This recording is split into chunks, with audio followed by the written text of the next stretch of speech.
you can do a walk the dog with it at the ledge, so the yo-yo actually is hanging from the ledge, Yeah, just a little bit. So which means that if you try to grab it, you get hit by that. Yeah, you're right. Which can be very devastating. It's a very strong edge guard. Okay, that was a weird start for the game, but it seems like they are finally starting out with. Nope. The game, yeah, that's a PK Fire, and actually DIing out of PK Fire or SDIing out of PK Fire is way more difficult in the game. So it's actually fun to see that Ness has proper projectiles now, because the PK Thunder can also kill off the top. It has a lot more knockback, but it kind of depends on where you hit it, because where you hit it will decide its trajectory. So if you hit it from the bottom, you can actually kill people off the top with it. But also a thing about you mentioned earlier about PK Fire. It seems a common theme in Ultimate that moves that were originally where you could SDI out of, like PK Fire or of course Arc Fire. It's not much of a thing anymore. Like SDI news move barely helps nowadays. Yeah, you're right. And Semi already turning up the gases and all, man. He's running wild right now on S1. He gets so much momentum and damage. I think S1 is still kind of struggling to get his footing in this game. Gets the PK Thunder, gets the edge guard, I think. Yeah, that's second. He's dead. Doesn't have a bomb. I'm not sure. I didn't know if he had a bomb, but yeah, that was stock. So S1 regaining some of the momentum, still has his second stock. So I mean, Ness is a very damage-heavy character, so he can get. Did you see that? Just how Yeah. clever the get up, covering the get up option with up there.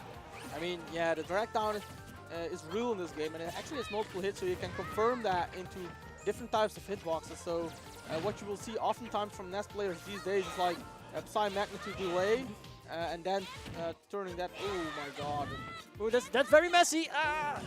But the bravery from Semi to actually go there and be like, dude, get out of here, man. No, you are talking, of course, about the heroes wielding the Triforce of Courage. Exactly. So and Semi is utilizing the Triforce of Courage. Like, yeah, I'm not afraid of your PK Thunder too. I mean, yeah. Well, of course you should be when you get hit, of course. But he's not like, I'm not gonna let you hit Link, yourself. I guess Link or any form of Link really fits Semi to the T, I guess. So right now, Semi again with the momentum. S1 trying that edge guard, gets the back throw. That will probably be it. Yeah. Pretty 100%. It doesn't really quick kill. Oh, the bomb actually saved him there. Something I do want to know: would Semi be able? Would Semi actually be able to go to pogo stick whenever S1 is trying to go for PK Thunder? Like, I think the hitboxes would just cancel out, but I'm not completely sure.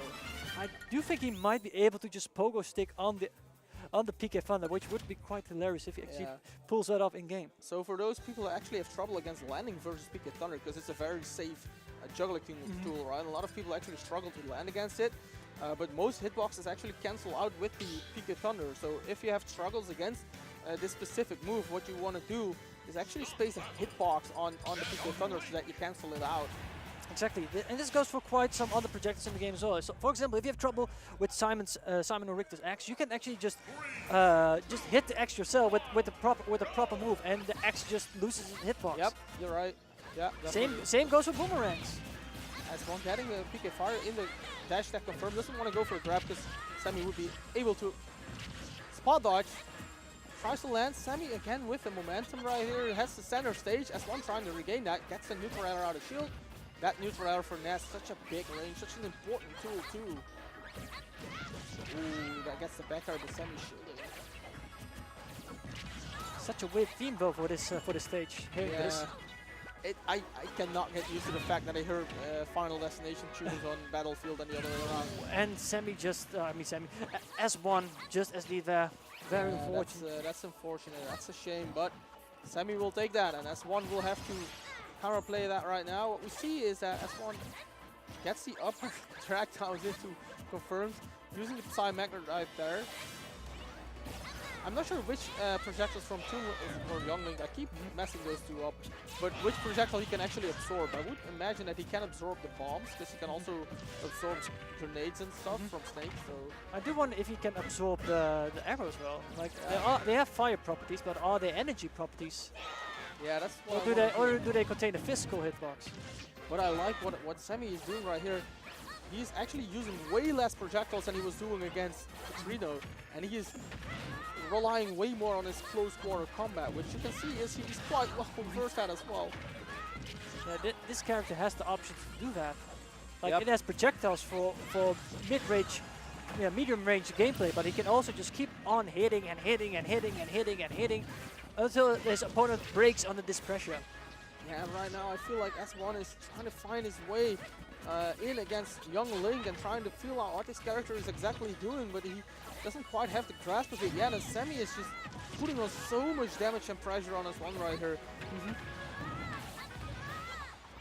So much coverage. Again, the boomerang covering the ground, so he had to land on the platform, giving Semi chance to go to center stage. That's the stock with the back air right there. No 3 stock here from Supahsemmie. No. S1's like, you know what? I'll take at least one of your stocks and maybe even more, because the game is still going on. Just look at that. That very, very small spacing just to get that fire arrow in. Good arrows through the ledge. But, I mean, he's covering so many landings from S1. I feel like the juggling game from Semi here is really real, covering the space right in front of him in the air, forcing S1 to air dodge. Semi in the back. That's also an advantage position in neutral, right? If your opponent is facing you with his back, because then he cannot grab you. He has to turn around first. Which of course does take a few frames here in this game. Yep. It's not an instant turnaround. Yeah, I mean, yeah, exactly. If both you and your opponent are like right next to each other and you're both shielding, if you're the one facing with your front towards the opponent's back, you're in the advantage. And that's the forward air out of the arrow.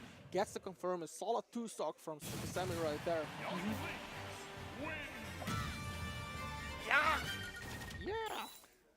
I just always love these grunts from every kind of Link. Yeah, me too. Especially melee Link was actually funny as hell. sometimes when I can, I just try to imitate those. Yeah, well, I'm not even gonna try it. I've tried it with Snake's voice too, and it's not a success. So Yeah, I'm just not doing it. There. Now. This is Snake. I'm done here. Yeah. No, I'm not good at imitating others, so It's not about if you're good at it, it's just if you have fun doing it. if it's fun, then why not, right? Gets the peak and fire, but at the same time, Semi covering that with his own boomerang, so they are trading out projectiles right there. And S1 likes that position right there to be able to approach from the air, but Semi is just covering it so well. Yeah, like, keep in mind, that boomerang is not for direct hits, it's just to cover even stronger options here. Like, you can of course get follow-ups out of it, but there's so much more to it. Oh, this is a tough position. Goes to the ledge. Semi expect him to go on stage, but S1 smart. Going to the ledge, don't trying anything and say, ooh. I thought he was almost falling down there, but he didn't. Gets in there, and S1 still alive. Gets the walk the dog, walk the boy. Gets There's the no yo-yo. difference. Get out of here. Don't hang on that ledge for too long, or you'll die to Did you that. see that? Like the boomerang was coming back, so he was going to he had to shield that, and just like that, you fell into a trap. Like, you activated my trap card, and because of that, Okay, bombs here. S1 is in disadvantage, and it's almost back to 2 stock. I mean, he got a little bit of percent back, but I don't think that was necessarily what he was looking for. No. Semi capitalizing really, really well, expecting him to heal on that bomb. I actually feel like that was a bait from Semi as well. Ooh, just letting himself drop there just to avoid the PK fire. Yeah, this is the stuff. Doesn't get the second yo-yo quite yet, but oh, Semi with the barrage on projectiles. S1 getting the grab, and this is where it gets scary, right? Because we can already see S1 adapting to Semi's playstyle way better than he did in the past 2 games. But S1 has to adapt, and quite fast. If not, he will be sent to losers, which is definitely not a very favorable position right now. No, that's definitely not. Gets the back throw. There are some true killers here in losers as well, so yikes. Yeah, we have seen a couple of them go to losers already, you know, a couple of big hits on stream. So I would definitely not want to play someone like Space in losers. oh yeah, no, I don't think that's something you want to do at all. Stab. Gets the down air, gets the stock, didn't take any percentage, so this game is even. If Semi takes the stock, then well, we have our winner's finals.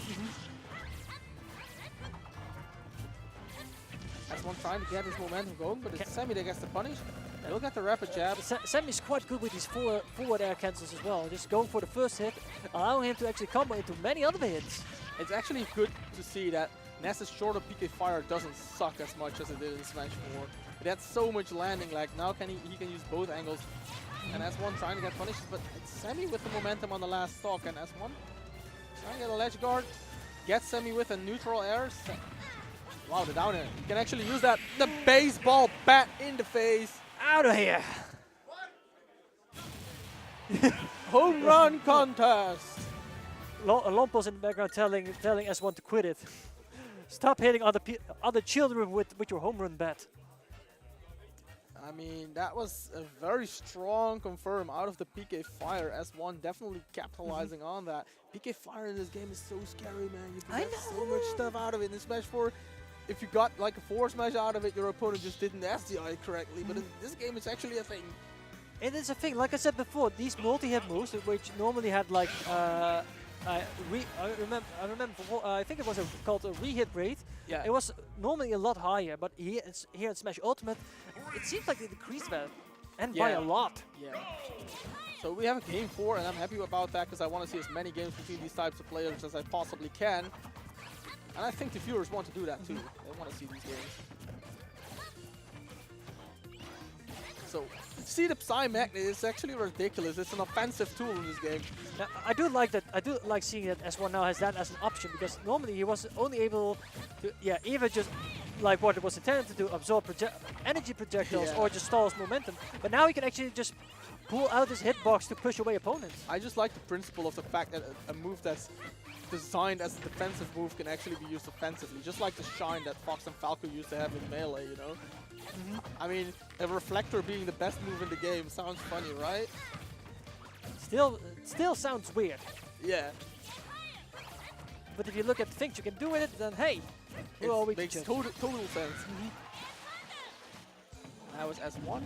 This game is right now very even. S1 has a couple more percent, but I think he has very strong kill moves at these percentages as well.